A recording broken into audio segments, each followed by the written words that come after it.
చీట్ల pack ఆడుతుంటే ముగ్గురు నలుగురు ఇతను కొడితే పక్క రోజు అంతా వాళ్ళ భార్య తల్లి ఎతికితే ఒక గెనం పక్కన డెడ్ బాడీ ఉంటే అది తీసుకుపోతే మేమందరం వాళ్ళని మా తెలుగుదేశం మైనారిటీ సెల్ అధ్యక్షుడు నంద్యాల నుంచి కూడా పిలిపించాం. ఆ కుటుంబాలన్నీ పరామర్శించాం. మేము చేయగలిగిన చిన్న సహాయం చేశాం. అదే కరముల్లా బంగారం దొంగతనం కేసులు దొరికి మొన్న సస్పెండ్ అయినాడు. నెల రోజులకి రీఇన్స్టేట్ అయినాడు. 3 హత్యలు.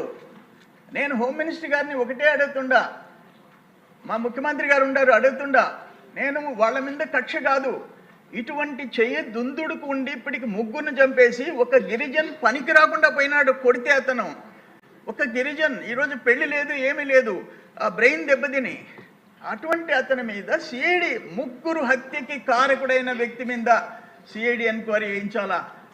అంత ఘోరమైన చరిత్ర ఉండే వాళ్ళని శిక్షించాల్సిన అవసరం ఉంది. ప్రజలకి రక్షణ కల్పించాల్సిన అవసరం ఉంది. అధ్యక్ష, నేనేమంటానంటే ఈ మా అమరావతిలో వాళ్ళతో కూడా నడిచినందుకు మా మీద కేసులా? కరుణాకర్ ఆత్మహత్య చేసుకుంటే వాళ్ళ కుటుంబాన్ని పరామర్శించేదానికి లోకేష్ బాబుతో కూడా రోడ్డు మీద నడిస్తే కేసులా? 18 కేసులా? ఆఖరణ మేము ఉన్న ఆస్తులు అమ్ముకుంటే 2 ఎకరాల 30 సెంట్లు నేను ఊళ్ళోళ్ళ పొలం అమ్మేనని నా మీద నానుబెలి కేసా? ఇటువంటి ఘోరాలు జరిగినాయి అధ్యక్ష. అన్ని జిల్లాల్లో జరిగినాయి. డ్రైవర్ సుబ్రహ్మణ్యాన్ని మనం చూసాం. డోర్ డెలివరీ చేసి ఆయన్ని పక్కన పెట్టుకున్న ఆ పార్టీ నాయకుడు. అందుకని నేనేమంటానంటే లాస్ట్ టైం అన్యాయాలు, ఘోరాలు, నేరాలు జరిగినాయి.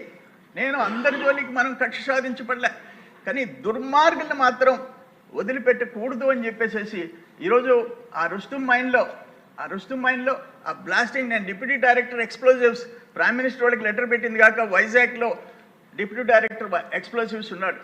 ఆయనకి ఇవన్నీ పంపిస్తే తిరిగి ఆయన కలెక్టర్కి పంపించాడు.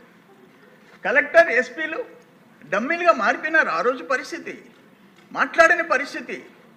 అందుకని ఇంత ప్రత్యక్షంగా నేను ఇవన్నీ మెయిల్స్ పెట్టాను. నేను ఆ లొకేషన్స్ తీసి మెయిల్, నేను ఊరికే ఏదో ఫోటోలు పెట్టలేదు. టైం, లొకేషన్, డేట్ కంప్లీట్గా ఉంది. ఇంత ఎవిడెన్స్ క్రియేట్ చేశాం.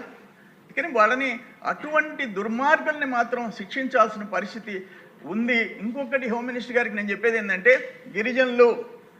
గిరిజనులు అమాయకులు, నిరక్షరాస్యులు, వాళ్ళు మోసపోయే దానికి ముందుండే వాళ్ళు, వాళ్ళ భూములు రాష్ట్ర వ్యాప్తంగా, నేను చెప్పేది, ఎవరైతే గవర్నమెంట్ భూములు ఆ ప్రీ హోల్డ్ అని ఒకటి పెట్టుకొని అంతకుముందు రికార్డ్స్ మార్చి, ఇవన్నీ నా కాన్స్టిట్యున్సీలో